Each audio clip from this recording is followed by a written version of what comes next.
Good morning, Ninja Clan. Lupine Fiasco here with more FaB gameplay through the Talishar.net client. We've got a couple of firsts happening today. This is our first Riptide game on the channel. As you can imagine, he is not super prevalent in the meta, so don't often run into him on Talishar. But more exciting than that, this is our first showcase of a new deck. As you know, watching my videos, I am primarily a Kodachi enjoyer. I love Mask of Momentum, I love drawing cards, but in this case today we are using a new deck. This is Andrew Weber's Switchblade list coming from the Battle Hardened Columbus this last weekend. Primarily Emberblade, the Kodachi, the single Kodachi, I believe only comes in for Icelander, along with the Arcane Lantern, but in every other matchup we are running Emberblade and Mask of the Pouncing Lynx. Not something that I am extremely familiar with, not something that I have traditionally enjoyed as much as Kodachi Mask of Momentum, but we're in kind of a off-season, if you will, at least in my neck of the woods. Competitive events are done until ProQuest, and once we get to ProQuest, we will have bright lights to play with as well. The meta could look entirely different. Icelander could potentially be gone by that point. I believe she has Living Legend capability with the upcoming Nationals weekend and how close she already is. That would certainly change my list, would change the meta as a whole. Potential banned and restricted announcement could hit Lexi even further.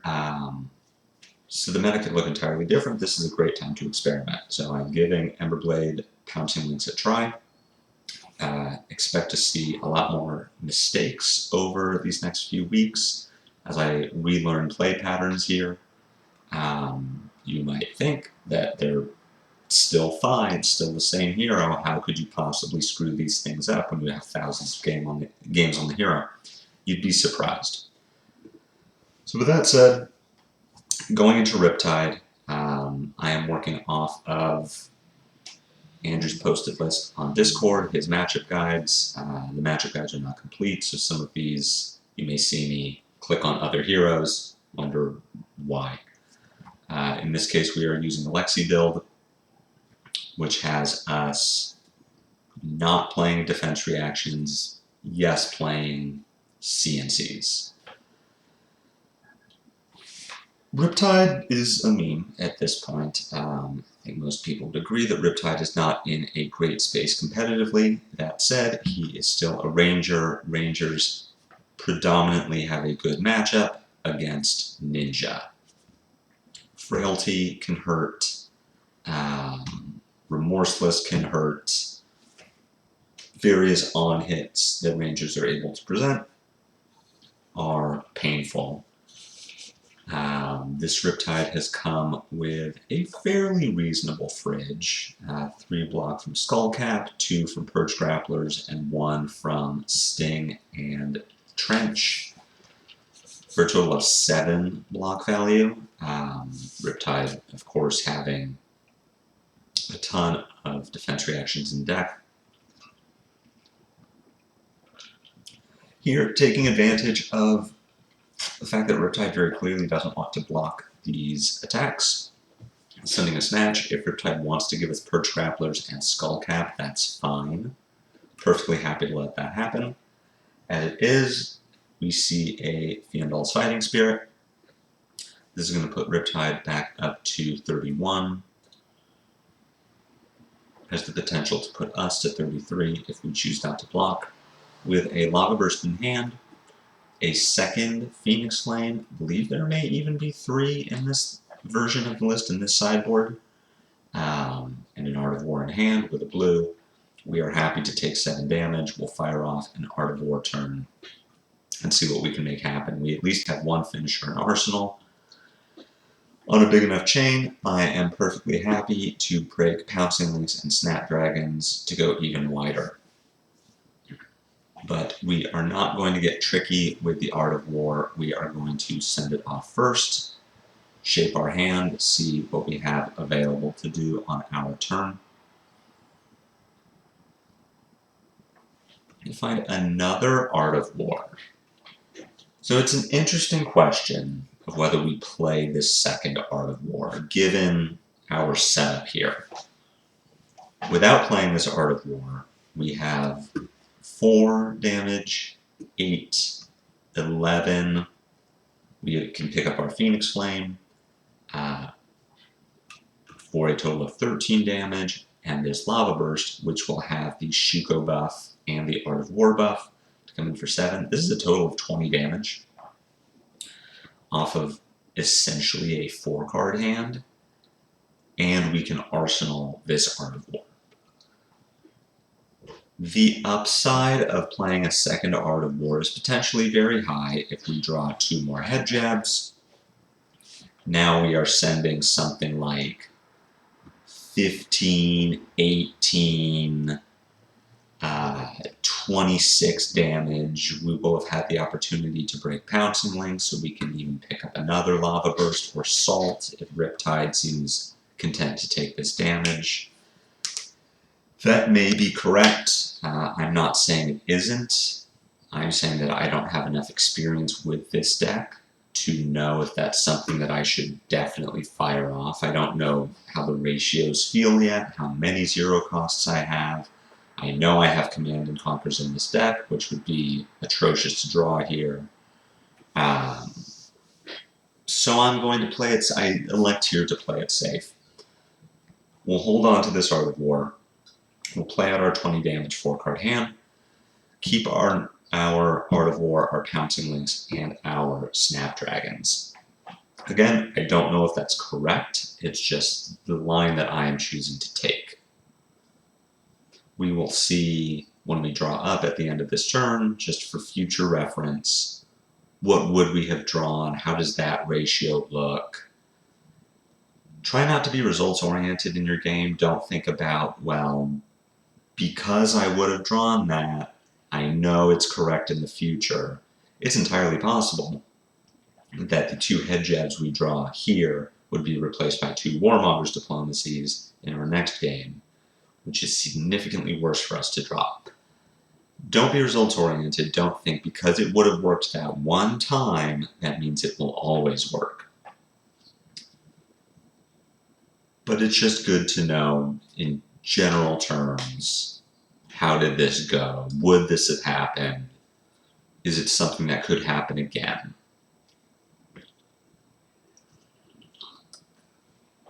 Riptide doing Riptide things. Pitfall Trap is worth 1 point of damage through the Riptide trigger. All of the Crucible traps are 1 point of damage regardless of whether you, as the attacking player, pay for the cost. It's just we take an additional 2 points of damage for a total of 3 because we are choosing not to pay for the Pitfall Trap, the Pitfall tax. We do want to attack with our Emberblade here.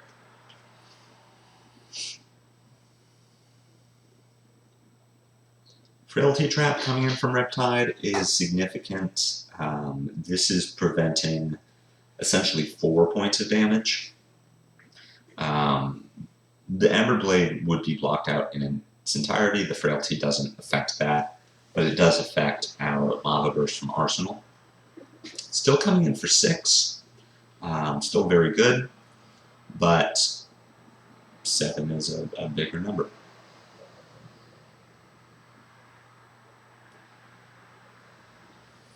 See if we get any blocks out of Riptide.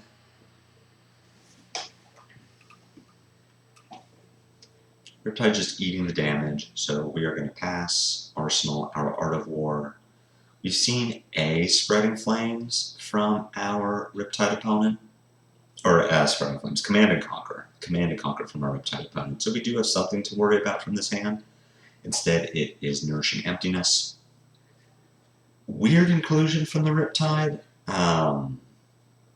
It being a turn 0 spike. Is very good, but at this point, I'm even reading the card. It isn't something I really see outside of Dorinthia. Thinking, well, I can give Riptide 5 cards, that's fine, not realizing, oh, the intellect bonus is also conditional. So, cool. We'll get hit with the Brutal Assault. Playing the Art of War here, banishing Enlightened Strike is a pretty easy decision. Here we have some choices to make. We can break our Pouncing Links at some point, see how the Riptide blocks, of course, but we do have the option to break our Pouncing Links, find a Lava Burst, which will work great with Spreading Flames, snap it. As it is, we only have 2 floating resources, and we need 1 to play Spreading Flames, so we cannot Emberblade this turn. What that does for us is give us a bit of flexibility with how we Phoenix Flame. How I'm looking at this, with the hand I have, knowing that I cannot attack with Emberblade, and that I have Pouncing Links, and that I have Snapdragons, and that I have a Warmonger's Diplomacy in hand, that I really would like to play against Riptide. I'm looking at sequencing this hand like this. Spreading Flames for 4. If any of these attacks hit, Spreading Flames for 4, Rising Resentment for 3, Phoenix Flame for 4. If any of these attacks hit, I would like to break Pouncing Links to find a Lava Burst. I would like to play that Lava Burst, then snap it to play Blaze Headlong. Now Blaze Headlong is the 5th Draconic Link on the chain, so it gets a power buff. And I want to end the turn with Warmonger's Diplomacy. I am not, at this point, I am not interested in pitching Warmonger's Diplomacy. I would like to play it.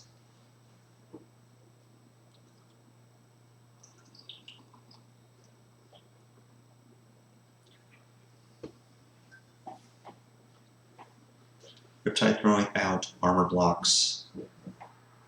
Seems to be interested in keeping this hand. Could also be that nothing in Riptide's hand blocks for 2, and they just want to block efficiently.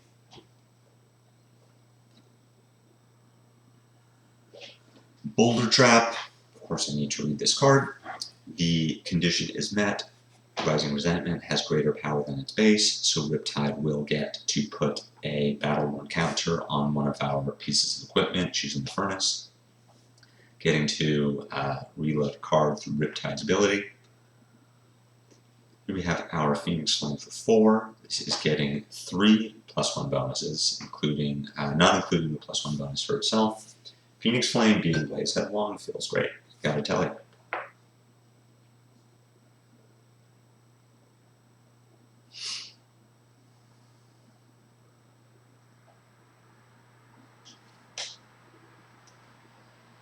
Blocking with Trench and a Frailty Trap. So I want to talk about this decision, what's about to happen. Riptide has committed 3 cards to blocking, well, 2 cards to blocking here. They have 1 card in hand, 1 card in arsenal. This makes me think that Riptide does not have a big turn coming up, that Riptide is very interested in just trying again on the next turn, blocking, mitigating, and Spreading Flames Art of War turn, and just trying again on their next hand.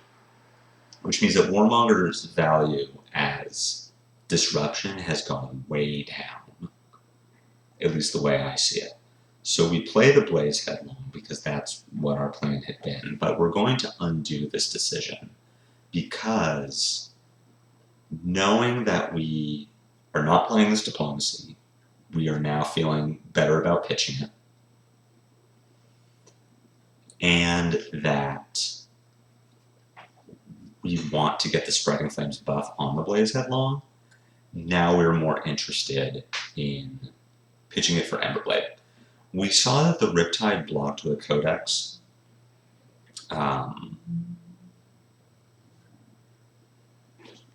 If we had known this was a Codex, perhaps that affects our decision of whether or not to pitch or play Diplomacy. But as it is, I am happy to let Riptide Codex us here. The Codex plus the Pitfall would have blocked out the 5 power Blaze Headlong. They cannot block out a 6 power Headlong. Here we are going to break our Pouncing Links, pick up a Lava Burst for 7. Not the best double finisher, or not the best finisher we could have. We do still have our Snapdragons. We can draw into a natural double finisher hand, but overall, kind of a strange turn. I would have been much happier had Riptide not blocked out entirely, but it's fine. Riptide has no armor. Plays the Codex, gives us a Frailty, gets a Ponder, chooses an Endless Arrow. We're at 20 life, so we don't need to block this Endless Arrow, but let's think about if we want to. We have 2 blues in hand. One of them does block 3, so if we wanted to block this Endless Arrow, we could, with Furnace and Soulbeat Strike. Riptide would get a Ponder, does not have New Horizon, so I'm not super worried about the Endless Arrow going back to hand, possibly ending up in the Arsenal, because Riptide will get an Arsenal anyway. I'm not incentivized to block this Endless Arrow, either to mitigate life or to prevent an Arsenal. So we're not going to think about that line. We're going to think about having a blue and 2 4-power attacks in hand. Pitch the blue, play Mounting Anger, play Blaze Headlong, attack with the Emberblade, pick up our Phoenix Flame, finisher. We have 2 finishers in our graveyard, Snatch and Lava Burst. We have a Frailty on the table, so Snatch will only come in for 3, but we still have our Shuko. Lava Burst comes in for 4 on its base through being ruptured, but because we aren't playing this Rising Resentment in this 3-card scenario, it will get the Shuko buff. This turn presents a total of 4, 8, 10, 11, 16 damage. It's a 16 damage 3-card hand, 4-card hand, considering our arsenal, but a 16 damage 4-card hand is about as good as it gets for 5, outside of an Art of War or Spurting Flame shenanigan. So we're going to pick up a Lava Burst, we're going to discard a Rising Resentment, we still have our blue Soul Bead, we are not going to block this Endless Arrow, and we're just going to send 16 damage at Riptide's face.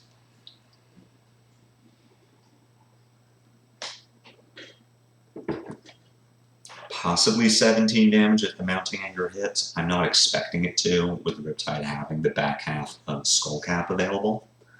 But hey, if it does, that'd be fantastic. Riptide plays the Endless Arrow. We snap no block. We've already thought about this. Riptide gets the Ponder. We don't know what's going into the arsenal. We've seen 2 Pitfall traps already. We don't know if Riptide is playing the other Crucible traps that need to be played from Arsenal.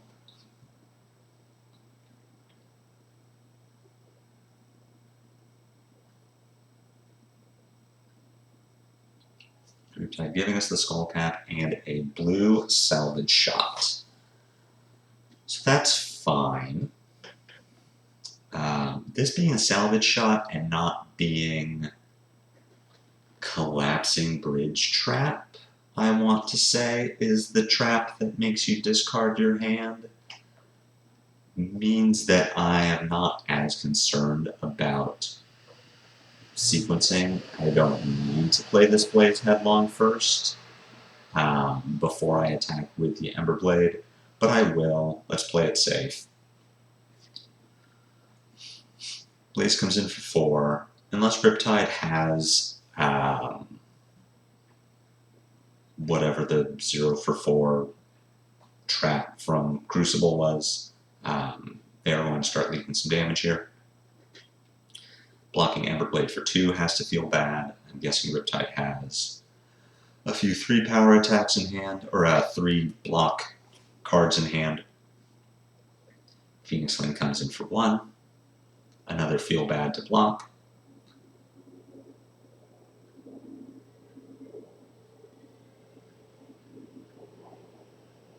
And finally, our Lava Burst for 5, getting the Shuko buff.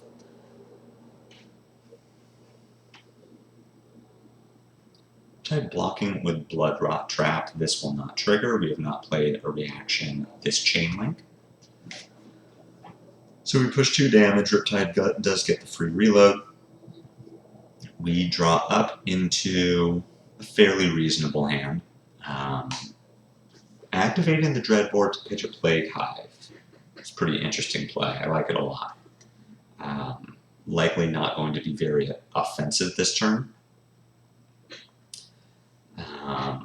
We did not see the Endless Arrow block on the previous turn, as far as I remember. Riptide keeping what I believe is an Endless Arrow in Arsenal here is interesting. Perhaps just thinking we have a 4-card hand, we have plenty of armor available, and Riptide is almost dead. Keep a 5-card hand and be able to potentially do more on offense the next turn. Sequencing here is pretty simple.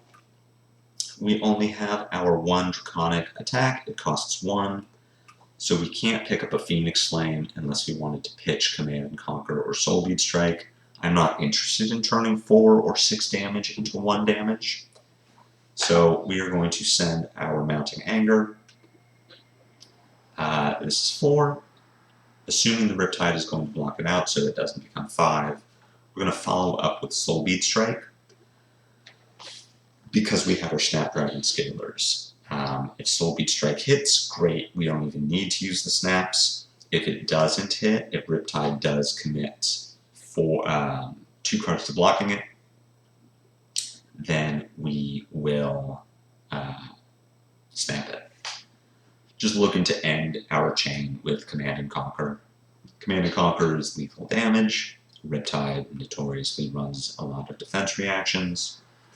So if we can put a Command and Conquer on the table and catch our Riptide with cards that don't block well, then we're doing all right. Soulbeat Strike does hit, gets the go again. We don't even need to send our snaps. And we finish up with a Command and Conquer. Catching Riptide without the ability to play a defense reaction. That's a pretty easy win on our side of the table. So part of that is this was a more defensive Riptide list, a lot of defense reactions, and not pushing much in the way of damage. It's very good for FaB. We are almost always able to leak damage in those situations, especially for drawing power cards like Art of War and Spreading Flames. But I also want to attribute all of this to the power of Emberblade as opposed to Kodachi Momentum. Kodachi Momentum really suffers from having the chain disrupted with defense reactions, with Frailty. Emberblade really doesn't care nearly as much about Frailty. And sequencing is a lot less important in Emberblade because you don't need to order your attacks correctly to get Mask Momentum triggers. You can just send the highest efficiency turn possible. You are strictly playing for value. You have some exceptions, like how do I order this Rising Resentment so that I actually get the on hit to banish a Mounting Anger? When do I send this Mounting Anger so that I think it is more likely to hit and it's 1 for 5 instead of 1 for 4? But compared to Kodachi, there just is less sequencing necessary, and that really benefits us against these defensive, mid-rangey, blocky decks that don't mind blocking. We just get to say, okay, here's brutal efficiency. So I'm really excited to keep playing this list. I'm really excited to show you more of what Emberblade looks like, and especially as I improve with the deck. As we all learn together, I think this will be a really good source of information for going into ProQuest season. After we see the new meta, we can decide, well, which deck just feels better, which deck plays better, and which deck is going to be more effective into a new meta. So, with that all said, please like, comment, subscribe. We've been growing the channel quite a bit lately. Our Dorinthia video a couple days ago just was lightning in a bottle. Got over 100 views in the first day. I'm really thankful for that. Picked up a handful of new subscribers, and I'm hoping that we can keep it going. Leave any comments below if you noticed misplays on my end that I didn't discuss. I'm always happy to have my misplays pointed out. That is how I learn as a player, getting feedback from others. If you see a misplay, you point it out. I can explain why it actually wasn't a misplay, why it was the correct decision. Then you learn as a player and you grow. And we can help each other. This is our first Riptide game. We are seeing a little more variety on Talishar lately, but if that variety isn't enough for you, you want me to play and review a specific matchup, I'm happy to do that. Let me know in the comments. Otherwise, I will see you tomorrow for more Emberblade gameplay. Have a nice one.